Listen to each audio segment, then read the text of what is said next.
Hello from all of us at CGS Outreach. I hope this finds you all well. Today we are going to go through a virtual assembly on the benefits of physical activity whilst we are in lockdown. Physical activity is any bodily movement produced by muscles that results in energy expenditure. This is anything that is of moderate vigorous intensity that increases your heart rate. It is that easy. It could be a CGS Outreach challenge.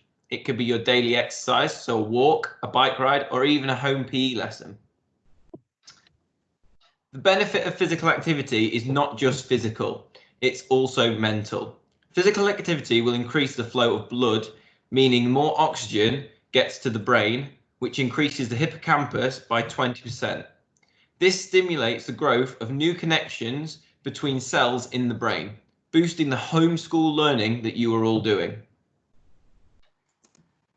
So we know the guidelines are 60 minutes per day.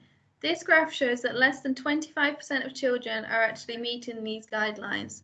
It is often lower in girls than it is for boys. We should be doing these 60 minutes. Have a think now and see if you think you are meeting the guidelines. Any activity where you are breathing faster and feeling warmer. When you're in school, a lot of people try and do 30 minutes whilst they're there and then 30 minutes outside of school. Okay, so this graph shows sedentary time in boys by age. Okay, so sedentary time is behavior where your energy expenditure is low. So this could include video games, TV, sitting on the Xbox or the computer. Now, we're not saying that you should never do these things, but we want you to think about limiting your time because, as the graph shows, children under 11 are currently spending around 3 to 4 hours a day sat down not doing physical activity, and this is even higher at the weekend. Evidence has shown that too much sedentary time can link to things like obesity, diabetes, and other illnesses that we want to avoid. Linking back to the importance of the hippocampus, here you can see just how much physical activity impacts the brain. So yeah, as Lucy then touched on just there, not meeting the physical activity guidelines and too much sedentary time increases our risk of becoming overweight and obese. It can lead to inflammation in our joints, which isn't good on our body. Nearly a third of children aged 2 to 15 are overweight or obese, and in fact this current generation are at risk of dying actually 10 years younger than their parents. That's one of the first times in our history that's happened. Over 100 10 to 11-year-olds in England, there are about a third of which are overweight or obese.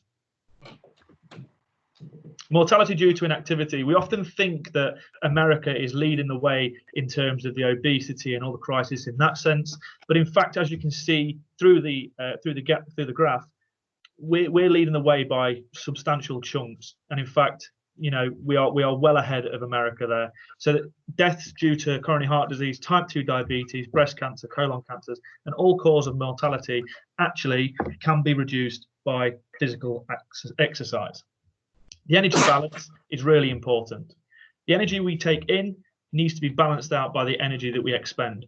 So if we are thinking about a diet, we need to make sure that not alone just the diet making us lose weight, we have to couple this up with exercise as well. If we take in too much energy and don't expend enough, we will potentially put more weight on.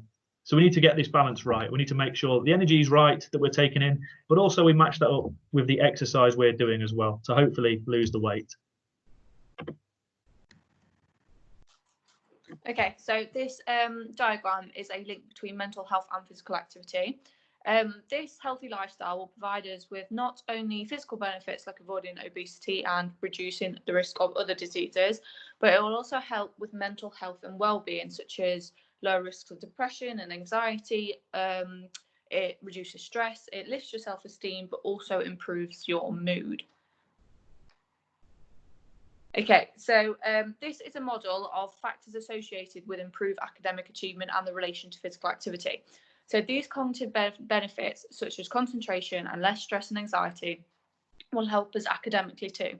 That means that It will help you at school with your schoolwork during lessons, but also when you get home and doing your homework as well. And finally, just a big thank you to say listening to this virtual assembly. Please look after yourselves and live a healthy, active and inspired life to receive all these great benefits that we've just gone through. Make sure you follow all our social media pages, so Twitter, which is CGS Outreach, Facebook, which is Cars Community Sport, and YouTube, which is also CGS Outreach, to keep up to date with what we're doing, our daily physical activity challenges and our virtual events. Make sure you stay home, stay active and stay home and stay healthy. Thanks, guys.